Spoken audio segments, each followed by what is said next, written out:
dan kepada Allah Ta'ala atas rahmat dan karunia-Nya. Alhamdulillah di pagi hari ini kembali kita dapat hadir di Masjid Al-Alam dengan sehat walafiat.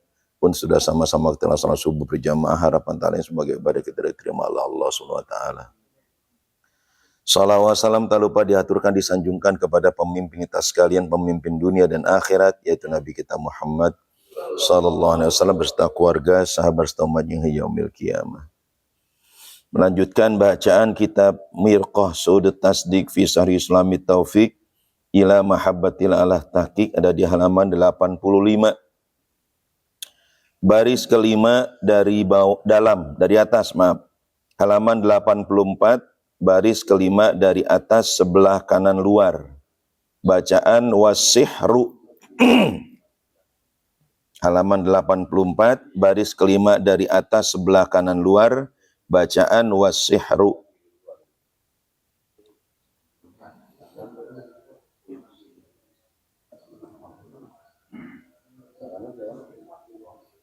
Mari sama-sama kita awali dengan niat kepada masjid dengan harapan mudah-mudahan selama kita berdiam mendapatkan cucuran pahala rahmat daripada Allah Subhanahu wa taala. Bismillahirrahmanirrahim. Nawaitu an a'takifa fi hadzal masjidi ma dumtu fihi lillahi ta'ala. Bismillahirrahmanirrahim.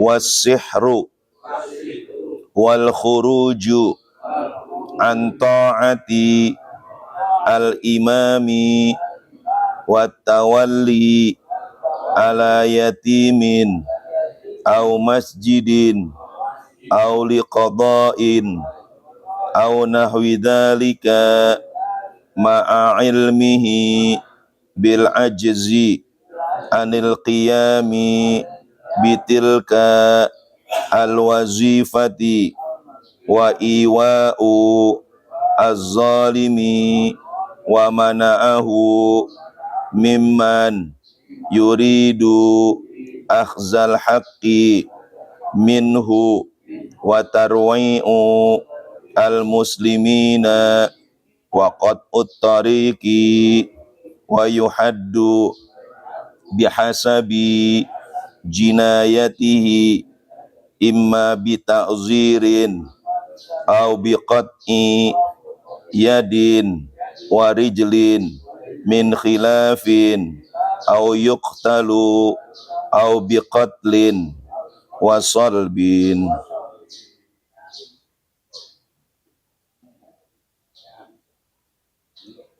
Bismillahirrahmanirrahim. Allahumma salli wa sallim ala Sayyidina Muhammad wa ala alihi Muhammad. Assalamualaikum rahimahullahu ta'ala wa daman naf'abi wa bi barakati ulumi bikum fid daraini amin. Qala radhiyallahu ankum. Masih membahas tentang az-zunub, dosa-dosa, al-ma'asi, maksiat-maksiat, wal asam, dan juga kesalahan-kesalahan bisa babil badan yang disebabkan oleh tubuh yang tidak dijaga, dipelihara daripada maksiat kepada Allah Ta'ala. Kita bermohon, kita meminta, kita bermunajat kepada Allah, semoga tubuh kita ini yang merupakan amanah Allah kepada kita dapat kita gunakan untuk terus beribadah kepada Allah Subhanahu wa taala. Berikutnya dosa, maksiat, kesalahan yang disebabkan oleh tubuh yaitu as-sihru. Berbuat sihir, melakukan aktivitas sihir. Apa itu sihir? Apakah sihir sama dengan hipnotis? Sekarang yang marak ini hipnotis. Ya. Belum lama ada orang tuh datang, pintunya terbuka. Memang sekarang ini jangan sampai di pintu kebuka deh. Pagar kebuka jangan. Ada pintu kebuka, pagarnya kebuka. Datang tuh 4 orang. Masuk, belaganya orang kesehatan. Nggak taunya hipnotis. Berapa puluh gram emas, habis sama dia. Sekarang main hipnotis. Apakah sihir sama dengan hipnotis? Ya, mungkin nanti kita lihat mungkin ada sedikit kesamaannya. Wasihru yang namanya sihir, wa huwa lughatan, secara bahasa adalah sarfus syai'i an wajhi, merubah keadaan dari nyatanya. Yang dilihat itu tidak sama dengan kenyataan. Kita lihat kayaknya meja bergerak. Ya, semacam dulu tuh siapa tukang sihirnya Fir'aun, tali dilempar, ranting pohon dilempar, terus berubah jadi kayak ular. Nah, itu sorful, ya, sorfus syai'an wajhi, merubah, memalingkan, mengalihkan sesuatu dari kenyataan. Kayaknya begitu, padahal enggak. Berbeda dengan tongkat Nabi Musa. Berbeda dengan tongkat Nabi Musa. Ini berapa kali Pak mantan RW ini, Pak Zarkasi mau pinjem tongkat saya bilang jangan Pak.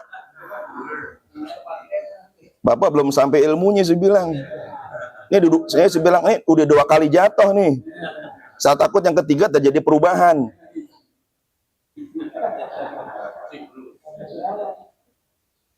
Nabi Musa itu tongkatnya dilempar, tapi bukan sihir. Itu namanya apa? Mukjizat. Nah, ya, nanti itu. Kalau sihir bisa dipelajari. Sihir bisa dipelajari. Ya. No, kemana tuh? Betapa no. Di gunung. Gunung apa? Ke Gunung Bunder kayak? Apa Gunung Kawi kayak? Betapa di sana tuh. Khusus tuh apa Gunung Kawi, betapa di sana tuh bisa jadi sihir. Cuma pertanyaan, sihir ada nggak zaman sekarang ini? Aduh, zaman sekarang ya itu tadi hipnotis, minimal tuh hipnotis.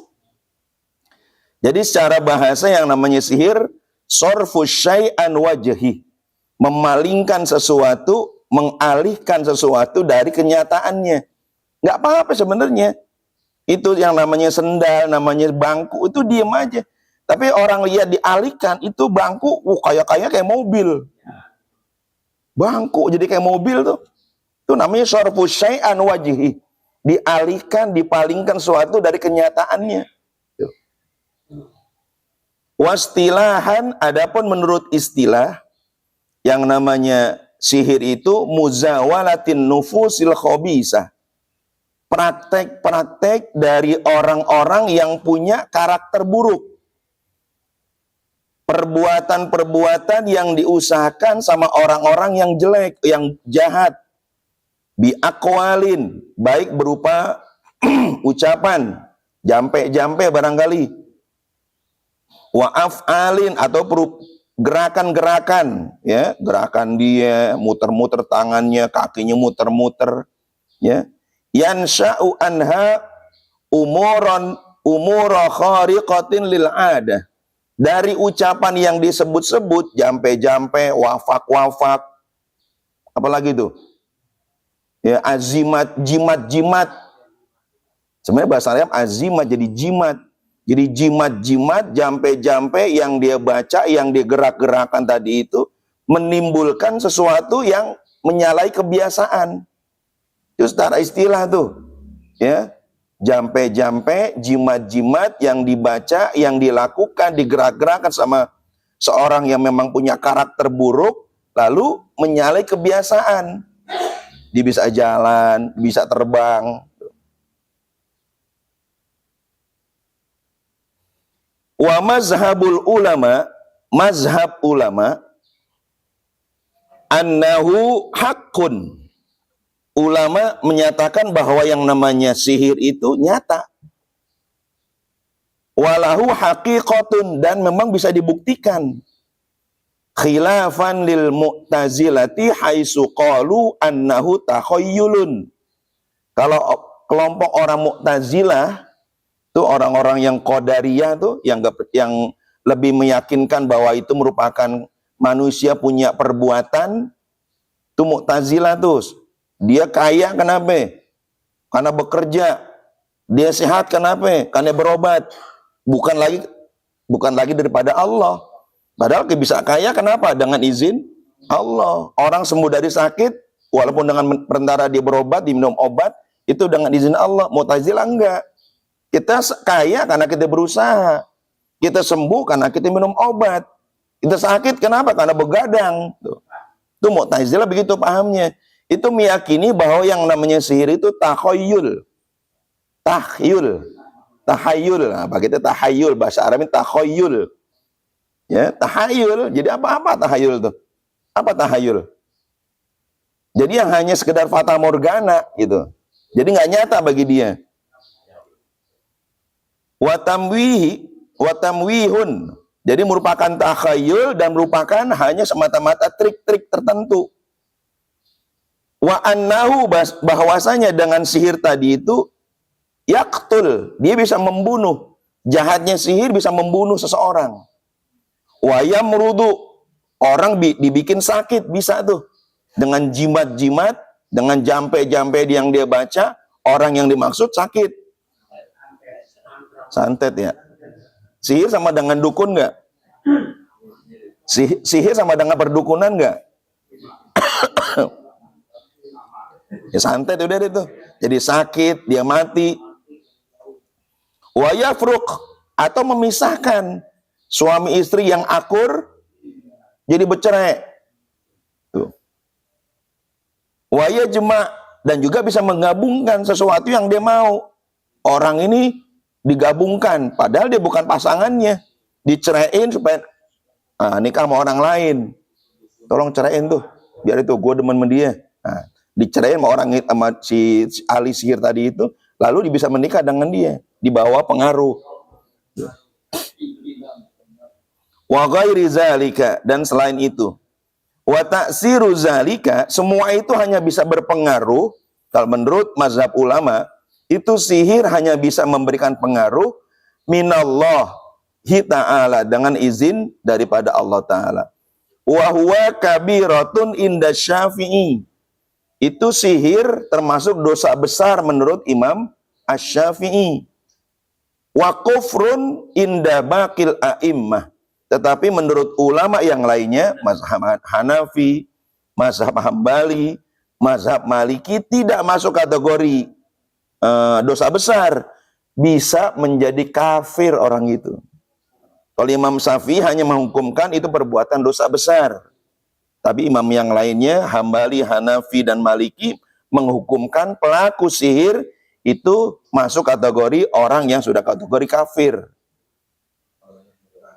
Wa huwa mahmulun ala ma idza taqada ta'sirahu min ghairillah.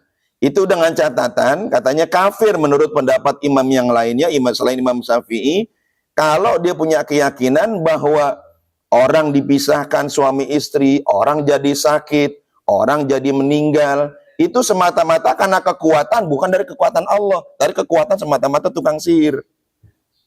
Kafir itu menurut ulama.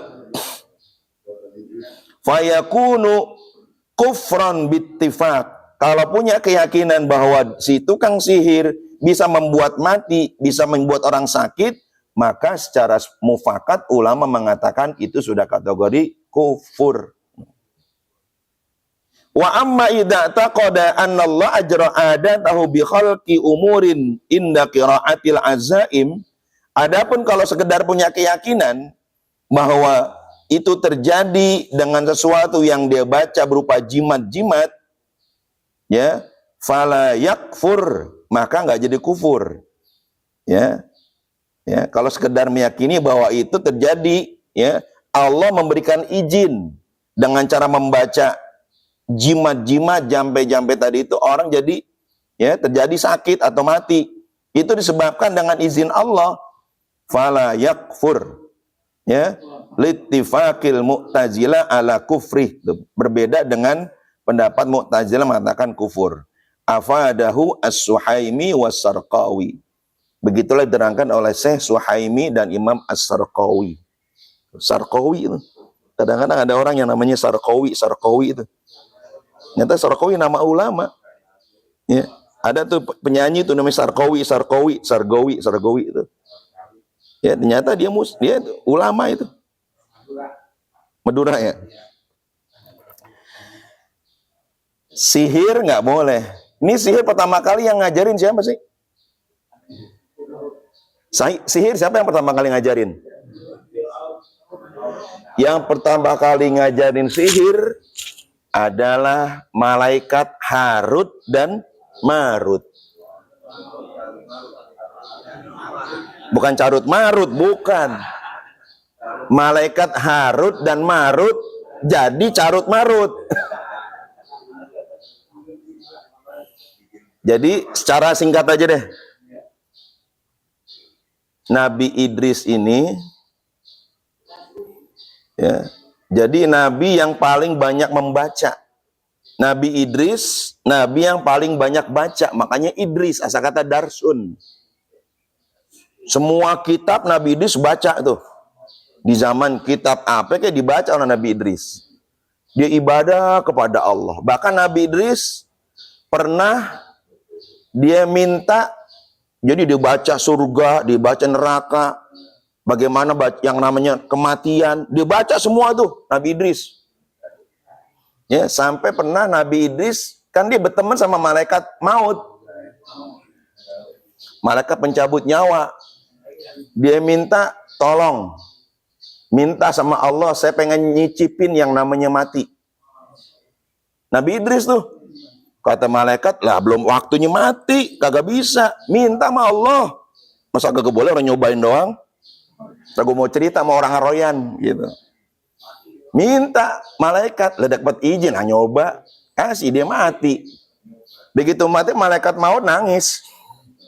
Lah temannya mati, minta sama Allah biar dihidupin, hidup deh. Kata Nabi Idris setelah merasakan mati, nggak pernah senyum. Itu Nabi Idris setelah tahu bagaimana rasanya mati, nggak pernah senyum lagi. Kenapa? Pahit kehidupan itu.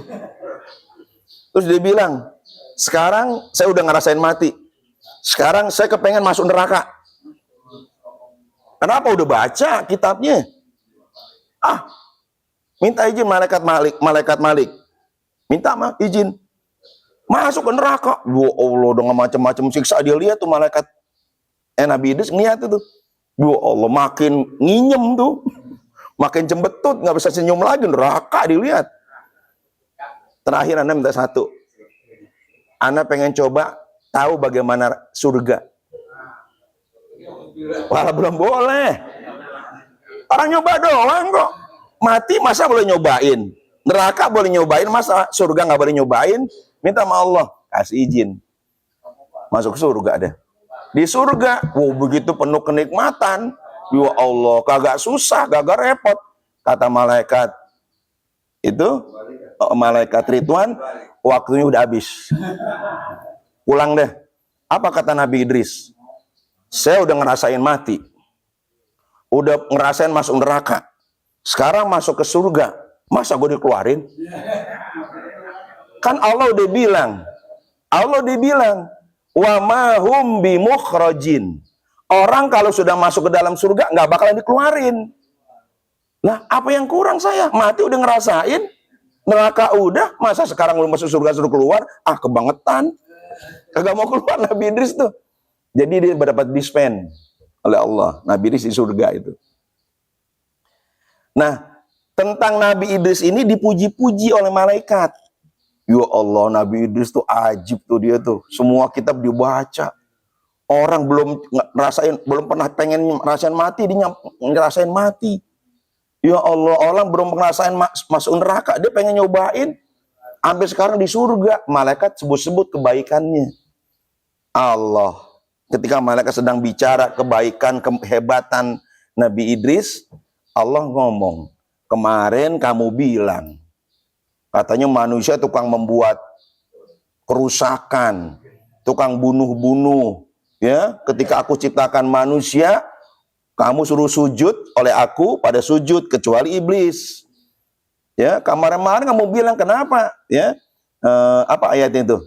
Inni ja'ilun fil ardi khalifah qalu ataj'alu fiha.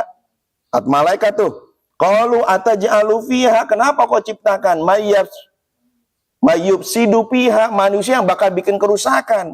Wa yasfikud dima, menumpahkan darah. Ngapain bikin manusia yang kerjanya akan bikin kerusakan, bikin pembunuhan. No, bini dibunuh, no, bini dibakar, no, no. Kejahatan manusia. Ngapain bikin manusia? Amal kita kurang, kata malaikat. Kata Allah apa? Saya lebih tahu ketimbang kamu. Nah, itu malaikat. Akhirnya apa tuh? Singkat cerita, kata Allah, sekarang cari malaikat yang paling kuat ibadahnya. Dipilihlah Harut dan Marut yang mengajarkan sihir. Tapi ngajarin sihir bukan supaya dipelajarin, untuk membedakan antara sihir dengan mukjizat. Ya, tapi akhirnya malaikat Harut Marut nggak bisa balik. Malaikat Harut Marut suruh nyoba ke dunia, suruh turun ke bumi ngajarin tuh sihir, tapi bukan dipelajari untuk membedakan antara sihir dengan mukjizat. Tapi ternyata ketika di dunia dia sudah memiliki nafsu, sampai akhirnya dia melakukan perbuatan maksiat yang mengakibatkan malaikat Harut dan Marut sampai sekarang dia ada di Babilonia, Irak tuh. Di Irak tuh dia disiksa dengan siksa dunia. Kenapa? Nggak bisa balik ke akhirat. Bapak kalau pengen tahu cerita Harut dan Marut, Bapak buka deh tuh. Browsing internet. Ya. Nggak apa-apa, kita nggak anti dengan kemajuan zaman. Karena kalau saya bahas sekarang, materinya jauh, kita pulangnya zuhur. Nyanggup Bapak? Saya nggak nyanggup. Mau ke Bekasi, manasik haji terakhir. Ya. Jadi Bapak kalau pengen tahu, silahkan pelajari itu. Di YouTube buka malaikat Harut dan Marut. Nanti lengkap ceritanya di situ tuh. Ya. Ya. Sekarang pertanyaannya, sihir nggak boleh. Bagaimana kita datang ke tempat tukang sihir? Sihir nggak boleh dipelajarin. Tapi bagaimana hukum orang yang datang ke dukun, datang ke tukang santet, datang ke tukang sihir? Bagaimana hukumnya? Nah, di sini kata ulama, wala yajuzuz zihabu ilal kuhan. Haram hukumnya pergi ke tempat dukun, ke tempat tukang sihir. Jadi ulama menghukumkan haram hukumnya datang ke dukun, ke tukang sihir, ke para normal, ke orang pinter, apapun bahasanya itu hukumnya haram. Nih kan kadang-kadang diputer-puter. Nih di Gambrit ada tuh, dideketin sama 5 terus, kolam renang terus. Jangan dicari, jangan. Jangan dicari itu. Ada 4 dukun tuh situ tuh. Tapi jangan dicari, jangan. Terus gua dikasih kayak ngajarin lagi. Dukun sekarang ada perdukunan di situ, ya Allah. Jadi kata ulama, wala yajuzu zihabu ilal kuhani. Hukumnya haram, tidak boleh. Haram hukumnya pergi ke tempat dukun, paranormal, tukang sihir, atau apa tadi, orang pinter. Dasarnya apa? Rawa Muslimun fi sahihi.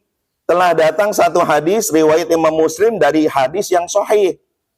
An ba'di azwajin Nabi SAW, dari sebagian istri-istri Nabi. Istri Nabi menyampaikan hadis. Ditulis oleh Imam Muslim dalam hadis sahihnya. Apa katanya? Kata Nabi, man ata arrafan. Siapa mendatangi orang pinter, fasa'alahu an syai', lalu dia bertanya tentang sesuatu. Nih, datang ke tempat orang pinter, datang ke dukun, dia tanya sesuatu. Lam tuqbal lahu salatu arba'ina lailatin. Itu sholatnya 40 hari nggak diterima Allah. Itu minimal tuh. Minimal tuh. Cuma datang nanya, belum benerin. Ini kira-kira bener nih. Dia belum membenarkan. Belum membenarkan apa yang dikatakan si orang pinter, dukun atau tukang sihir. Baru sekedar datang dia nanya. Tapi belum punya keyakinan bener nih, belum. Baru punya bertanya doang. Datang bertanya, 40 hari sholatnya nggak diterima. Kalau nggak diterima berarti kita punya utang sama Allah 40 malam. Wa an Abi Hurairah radhiyallahu anhu anin Nabi sallallahu alaihi wasallam, di hadis yang lain, hadis riwayat Imam Bukhari, Imam Abi Hurairah, daripada Nabi kita Muhammad sallallahu alaihi wasallam dengan redaksi yang berbeda.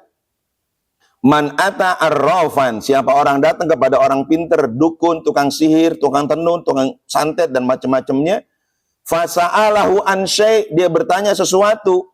Lagi-lagi saya katakan belum meyakini kebenarannya. lam tuqbal lahu sholata arba'ina yauman. Tadi lailah, sekarang yauman. Tidak diterima sholat 40 hari. Tadi tidak diterima 40 malam. Berarti sholat yang malam. Mungkin. Tapi lailah itu kan bisa berpengaruh malam dan siang. Ini yauman hari.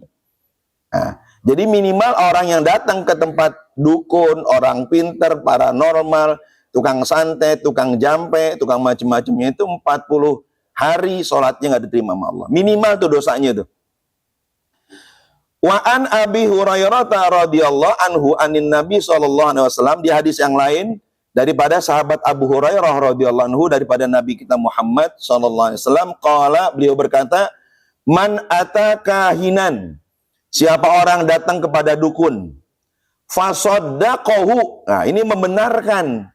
Datang kepada dukun, meyakini, membenarkan apa yang dikatakan oleh dukun, bima yakul, faqad kafara bima unzila ala Muhammadin, rawahu Abu Dawud.